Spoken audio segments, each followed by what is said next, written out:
What began as a routine day in the park turned into a moment that stunned an entire city. A man wearing a MAGA hat was arrested. But when his true identity as a respected judge was revealed, it left everyone questioning their assumptions. This is the powerful story of what happened next. It was a sunny morning in Greenwood Park, a quiet space nestled in the heart of the city. Birds chirped softly in the trees, their melodies blending with the distant sound of children laughing at the playground.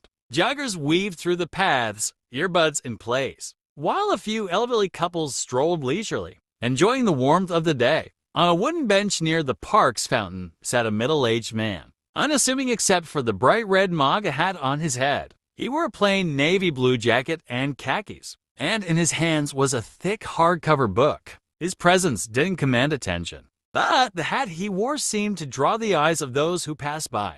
Two young women walking their dogs paused mid-conversation as they noticed him. One leaned closer to her friend. "Seriously? Wearing that here?" she whispered, her voice dripping with disapproval. The friend shrugged but kept glancing back at the man. Across the way, a group of college students playing frisbee stopped briefly when one of them noticed the hat. "Look at this guy," he said, pointing. "Bet he's one of those guys who thinks the rules don't apply to him." The others laughed nervously but didn't respond. The man on the bench, seemingly oblivious to the stares and whispers, turned a page in his book. He occasionally looked up, watching the fountain or the children playing nearby, his expression calm and almost serene. As the man read, more people began to take notice. A mother sitting on a nearby bench pulled her young daughter closer, her eyes narrowing as she glanced at the man. She leaned toward her husband, who was scrolling through his phone. "Do you see that?" she whispered.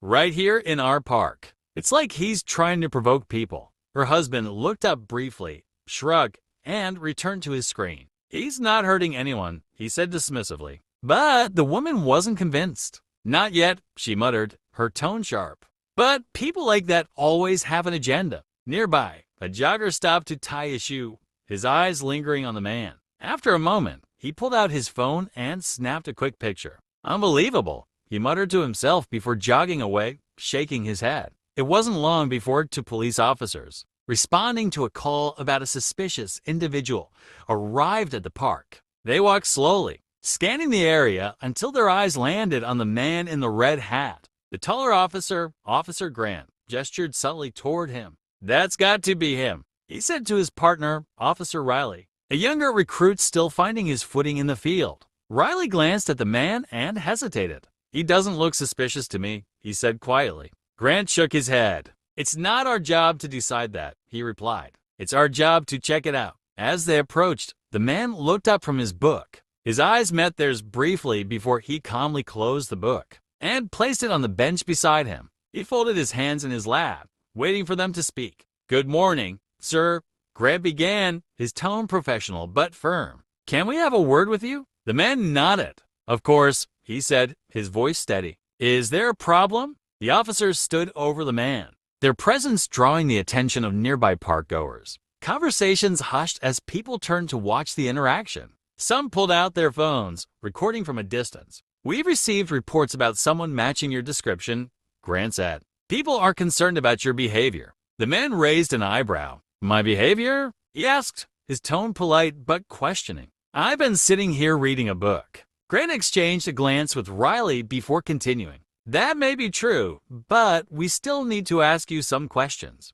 Can I see some identification?" The man reached into his jacket pocket slowly, retrieving his wallet. He handed over his ID without a word. Riley took it, his eyes scanning the name and address. "Mr. Carson," Riley said after a moment, "what brings you to the park today?" Carson gestured to the book on the bench beside him. "I come here often to read," he said simply. "It's a peaceful place." Grant frowned. "You're not meeting anyone? Not planning any kind of event?" Carson shook his head, a faint smile on his lips. "No, officer," he said. "I'm just here to enjoy the morning." As the questioning continued, the crowd's whispers grew louder. "I knew it," the mother from earlier muttered to her husband. "He's up to something. Why else would the police be here?" A teenager filming the scene whispered to his friend. "Bet he's some kind of agitator. Look at that hat. It's like a red flag." Nearby, a jogger who had paused to watch spoke up. "This is what happens when you try to make a statement in the wrong place," he said. "You draw attention,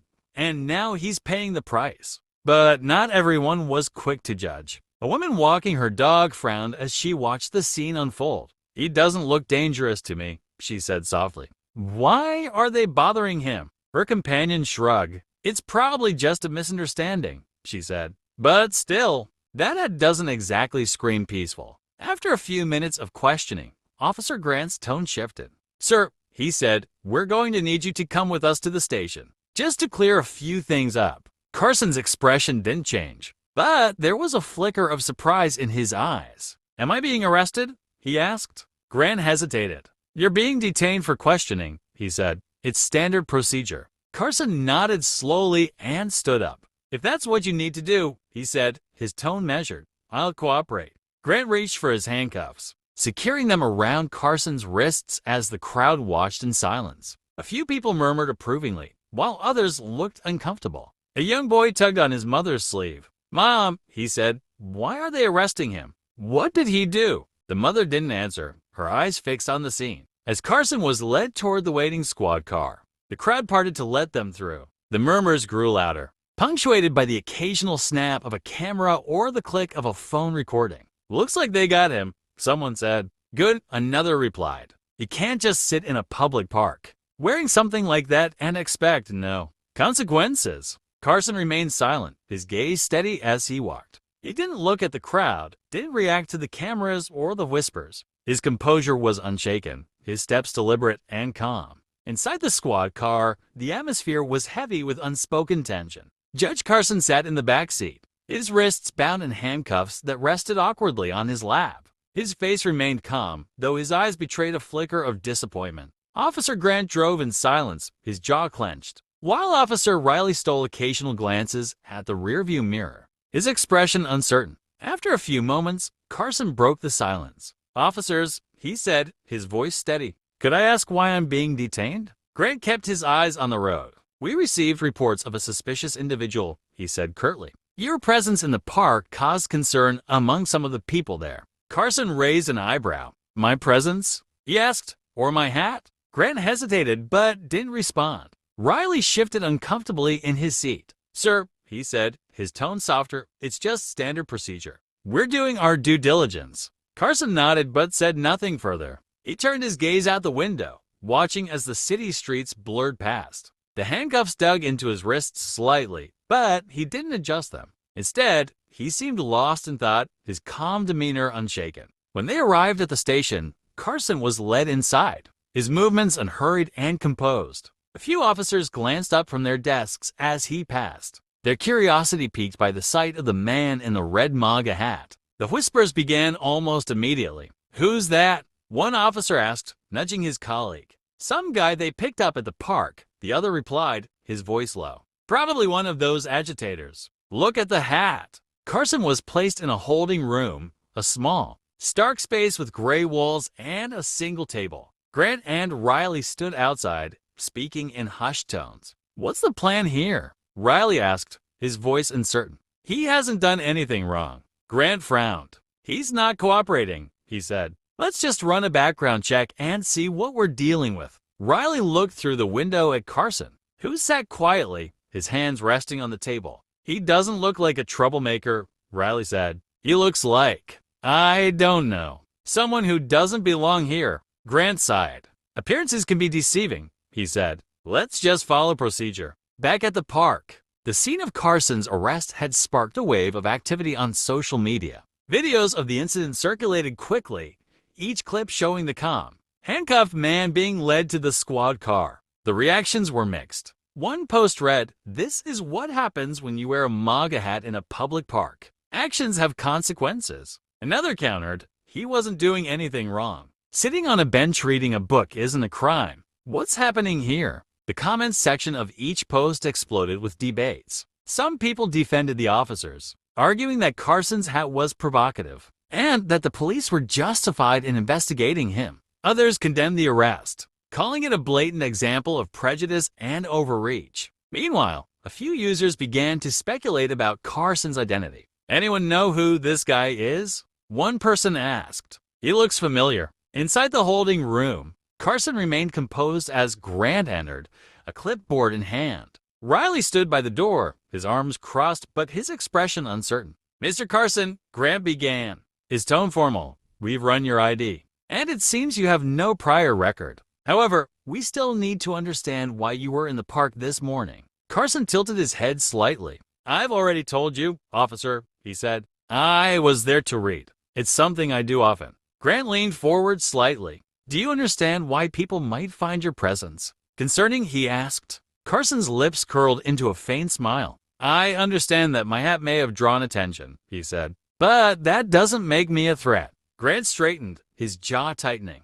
"We have to take every report seriously," he said. "Given the current climate, people are on edge. They see something unusual, and they call us." Carson's smile faded. "And is a man in a hat sitting on a bench unusual?" he asked, his tone calm but pointed. Grant didn't respond immediately. Riley shifted uncomfortably but said nothing. As the questioning continued, another officer entered the room, a printout in hand. She handed it to Grant, her expression tight. "You'll want to see this," she said quietly before leaving. Grant glanced at the printout, his eyes scanning the words. His expression shifted from confusion to disbelief. He passed the paper to Riley, who froze as he read it. "What is it?" Carson asked, his tone neutral. Grant hesitated before speaking. "It appears," he said slowly, "that you're not just Mr. Carson, you're Judge Carson." The room fell silent. Riley's eyes darted between the printout and Carson, his face pale. "You're a judge?" he asked, his voice barely above a whisper. Carson nodded, his expression unchanged. "I am," he said simply. Grant cleared his throat, trying to regain his composure. "Why didn't you tell us?" he asked. Carson's gaze was steady. "Because it shouldn't matter," he said. "A man sitting in a park, reading a book, shouldn't need to explain himself, judge or not." The weight of Carson's words hung in the air, heavy and undeniable. Riley looked down at the floor, his face flushed with embarrassment. "We messed up," he muttered. Grant frowned, but didn't argue. "I'll have the cuffs removed," he said, turning toward the door. "And I'll make sure this is cleared up." Carson nodded. "Thank you," he said, "but I hope you'll take a moment to reflect on why this happened in the first place." Grant paused, his hand on the doorknob. "I will," he said quietly. As word of Carson's identity spread, the social media debate shifted. News outlets picked up the story, framing it as a powerful example of prejudice and assumption.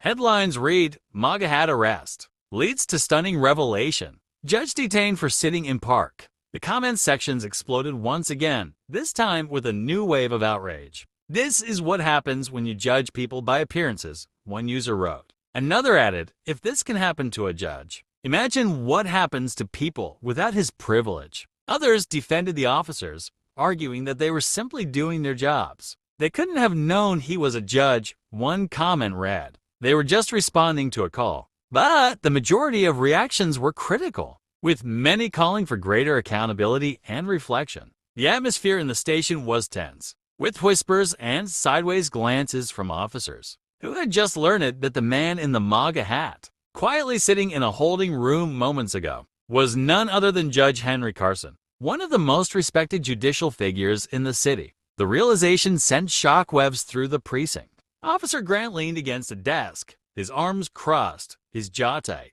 "How did we not know who he was?" he muttered, glancing at Officer Riley, who sat nearby, visibly shaken. Riley rubbed the back of his neck. "We didn't ask," he said quietly. "We just assumed." His voice carried a mixture of regret and embarrassment. "He didn't even try to stop us. He just let it happen." The desk sergeant walked over, holding a steaming cup of coffee. "Well, congratulations," he said sarcastically. "You just detained one of the most influential judges in the state. I hope you two are ready to explain yourselves." Greg glared at him but said nothing. Riley slumped further into his chair, his mind replaying every moment of the arrest. The quiet dignity with which Judge Carson had handled the situation only made their actions feel worse. Meanwhile, Judge Carson sat in the station's lobby, waiting patiently for his release paperwork to be finalized. Officers passing by couldn't help but sneak glances at him, their expressions a mix of curiosity and discomfort.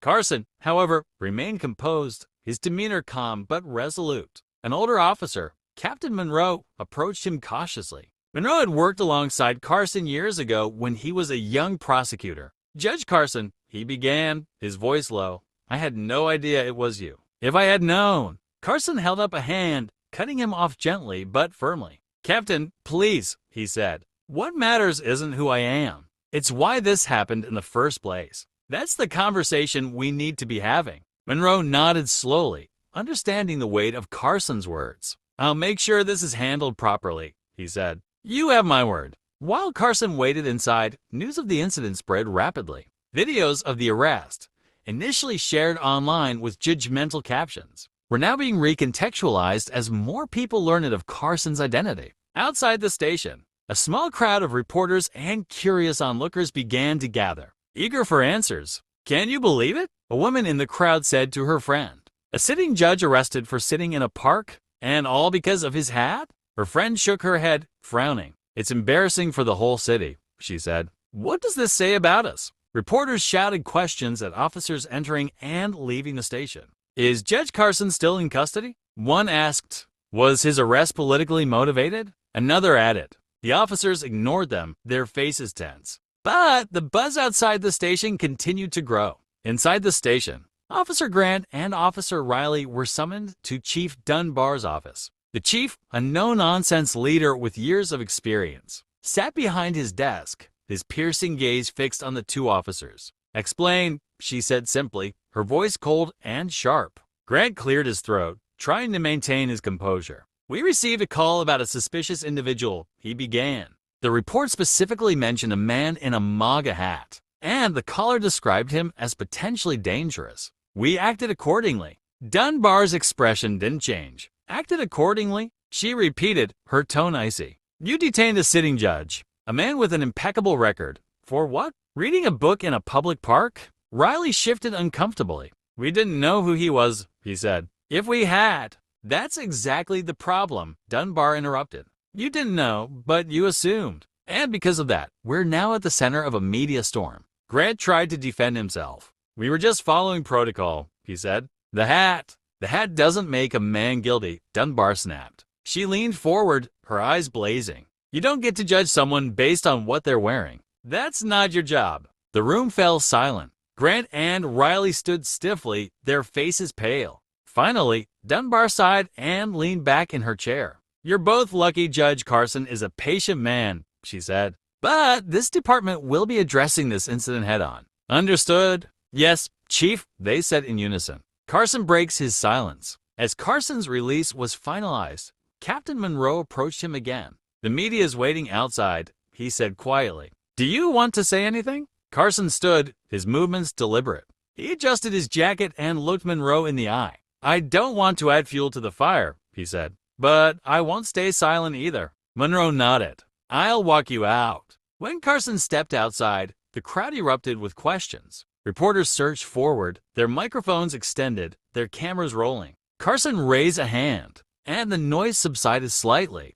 "I won't be taking questions," he began, his voice calm but firm. "But I do have something to say." The crowd fell silent, hanging on his every word. "What happened to me today," Carson began, "is not unique. Every day, people are judged not for who they are, but for what others assume them to be. Today, it was because of a hat. Tomorrow, it could be because of someone's skin color, their accent, or their religion." His words carried a weight that silenced even the most skeptical reporters. "This isn't about me," he continued. "It's about a culture that allows assumptions to dictate actions. It's about the need for us to look beyond appearances and see the humanity in one another." Carson paused, letting his words sink in. "I'm grateful for those who handled this situation professionally and respectfully," he said. "But let this be a lesson to all of us. Prejudice, in any form, has no place in our society." With that, he turned and walked away, leaving the crowd stunned and reflective.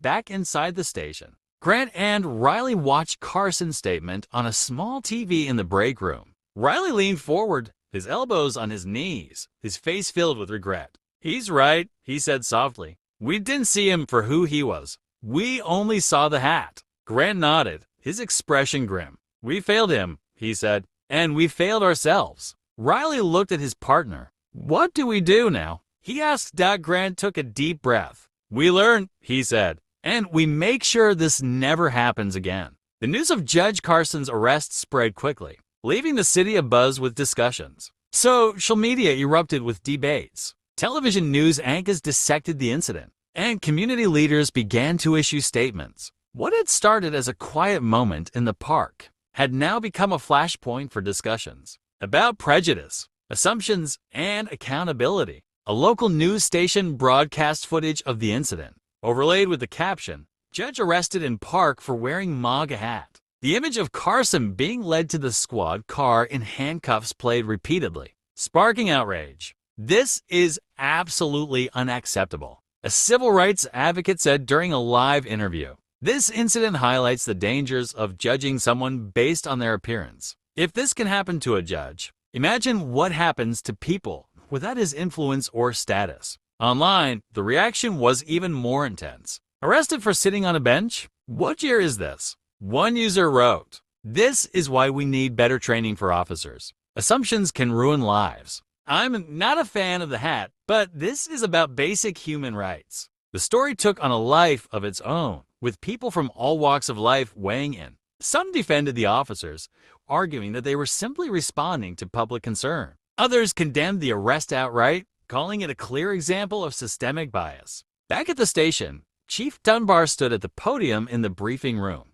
addressing a room filled with reporters. Cameras flashed as she began her statement. The incident involving Judge Henry Carson was a serious misstep, she said, her tone measured but firm. "The actions of our officers, while based on procedure, highlight the importance of training and awareness in dealing with implicit bias." A reporter raised his hand. "Chief Dunbar, does this incident suggest a broader issue within the department?" Dunbar nodded. "It does," she said plainly, "and we're committed to addressing it, starting immediately. All officers will undergo additional training focused on implicit bias, community engagement, and de-escalation techniques." Another reporter asked, "Have the officers involved been disciplined?" Dunbar hesitated. "The officers are currently under review," she said. "We're handling this matter internally. But I assure you, accountability is a priority." Outside the station, a group of protesters had gathered, holding signs that read "No more assumptions" and "Justice for all."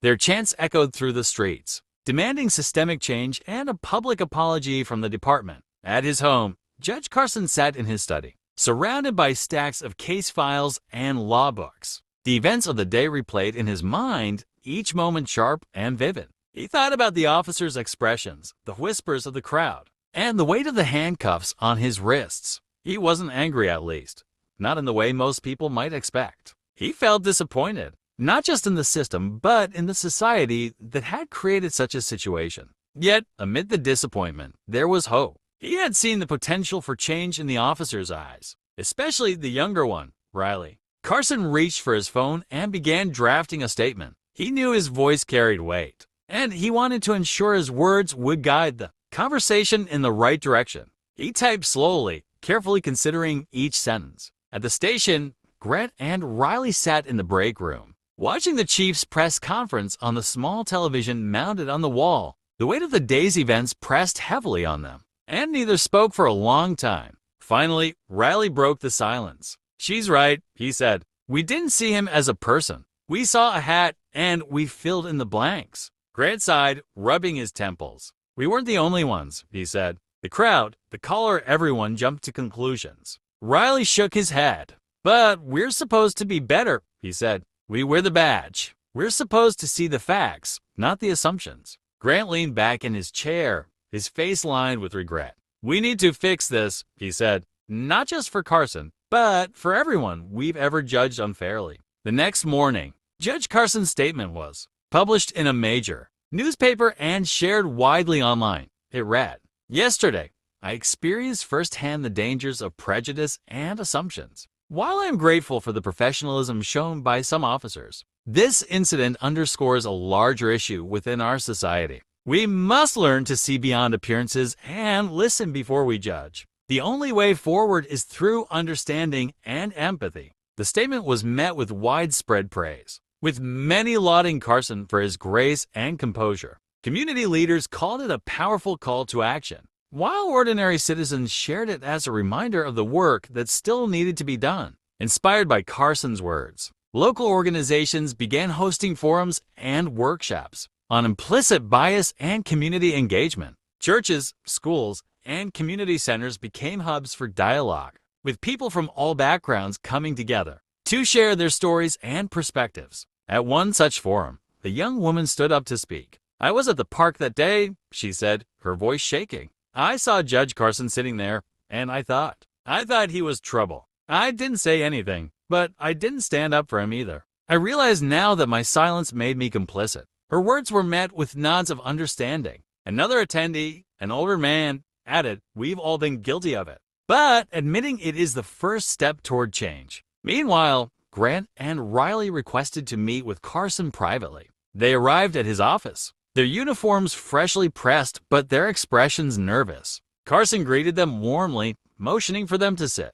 "Judge Carson," Grant began, his voice steady but apologetic, "we owe you an apology. We judged you unfairly, and we failed to see you as a person. For that, we're truly sorry." Riley nodded. "You deserve better from us," he said, "and we're committed to learning from this." Carson studied them for a moment before replying. "Apology accepted," he said. "But remember, this isn't just about me. It's about every person you encounter in your work. If this experience changes how you approach those moments, then it will have been worth it." Grant and Riley left the meeting feeling both humbled and motivated. They resolved to lead by example, using their experience to guide their colleagues toward a more empathetic approach. The ripple effects of the incident continued to spread. The police department implemented new training programs, focusing on empathy, de-escalation, and understanding implicit bias. Officers who had once relied on assumptions began approaching their work with a renewed sense of purpose. The community,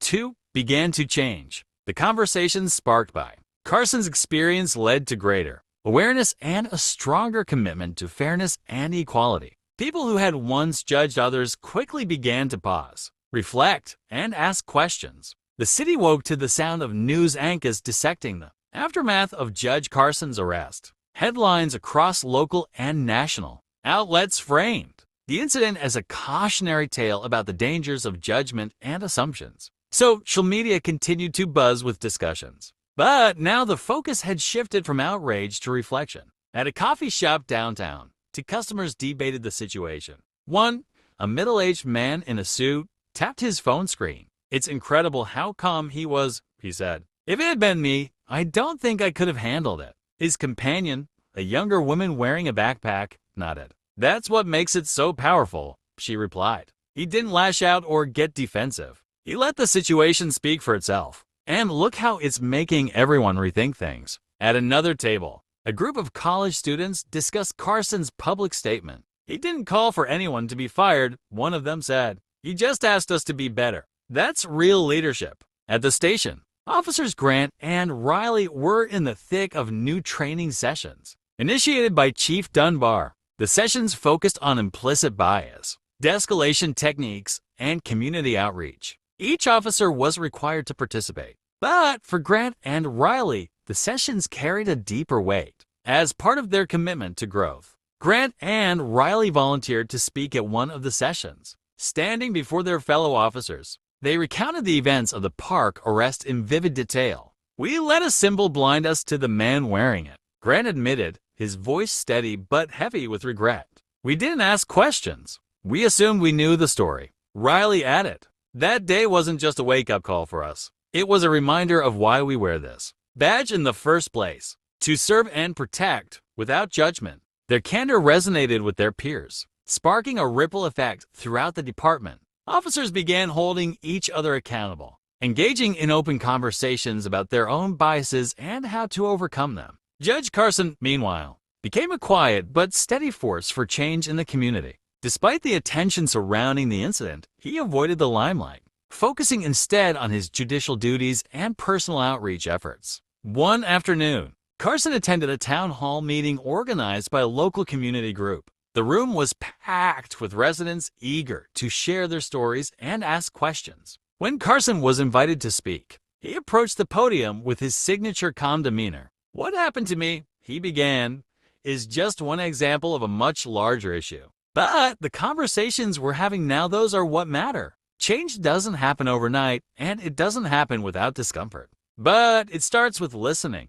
The audience erupted into applause, moved by his humility and wisdom. After the meeting, several attendees approached Carson, thanking him for his leadership and courage. The conversations sparked by the incident began to permeate every corner of the city. Schools incorporated lessons on empathy and critical thinking into their curricula, encouraging students to challenge stereotypes and think deeply about their actions. At one high school, a teacher led a discussion about the incident with her class. "How many of you have ever judged someone based on how they look?" she asked. Slowly, hands went up around the room. A student in the back spoke up. "I think we all do it, even if we don't realize it," he said. "But this made me think about how those assumptions can hurt people." The teacher nodded. "That's the first step," she said, recognizing it. "And now we can work on being better." In response to the growing pressure, Chief Dunbar held a press conference to address the incident directly. Standing at the podium with Grant and Riley behind her, she spoke candidly. "We failed Judge Carson," she said, "but more importantly, we failed the values we are sworn to uphold. This incident has shown us that we have work to do not just as a department, but as a community." Grant and Riley then stepped forward, each delivering heartfelt apologies. "Judge Carson taught us something we'll never forget," Riley said. "That respect and empathy must always guide our actions." The press conference ended with a commitment to ongoing reform, including regular community forums where residents could voice concerns and offer feedback. News of the changes implemented in the city began to spread to other municipalities. Police departments in neighboring areas reached out to Chief Dunbar for guidance on implementing similar training programs. Community leaders from across the region cited the incident as a turning point in their own efforts to combat bias. Carson's quiet influence extended far beyond his city. Organizations invited him to speak at conferences, his words inspiring leaders from various sectors to reevaluate their practices and policies. Though Carson declined many of the invitations, he carefully chose the ones that aligned with his vision for meaningful change. Back at the station, Riley and Grant found themselves reflecting on their personal lives as well. Riley, who had always avoided difficult conversations about race and bias, decided to confront those topics with his family. At a family dinner, he brought up the incident with Carson. "We've all been guilty of judging people too quickly," he said, his voice steady but firm. "It's time we start looking at ourselves and how we treat others." Grant, meanwhile, began mentoring younger officers, sharing the lessons he'd learned and emphasizing the importance of empathy in policing. One day, during a ride-along with a new recruit, he pointed to a group of teenagers hanging out on a street corner. "What do you see?" Grant asked. The recruit hesitated. "A group of kids," he replied. Grant nodded. "That's right," he said, "and that's all you should see. Don't assume anything more. Talk to them, listen, and you'll learn their story." Months after the incident, the city held its annual Community Appreciation Day. The event, designed to bring residents and law enforcement together, was larger than ever before, thanks to the renewed sense of unity sparked by Carson's experience. Judge Carson attended the event, walking quietly among the crowd and exchanging warm greetings with those who recognized him. At one point, he found himself face to face with Riley and Grant. The three men shared a quiet moment of understanding before shaking hands. "I'm glad to see you here," Carson said, his tone genuine. "Thanks to you, we've come a long way," Riley replied. "And we still have further to go," Carson said with a small smile. "But every step counts."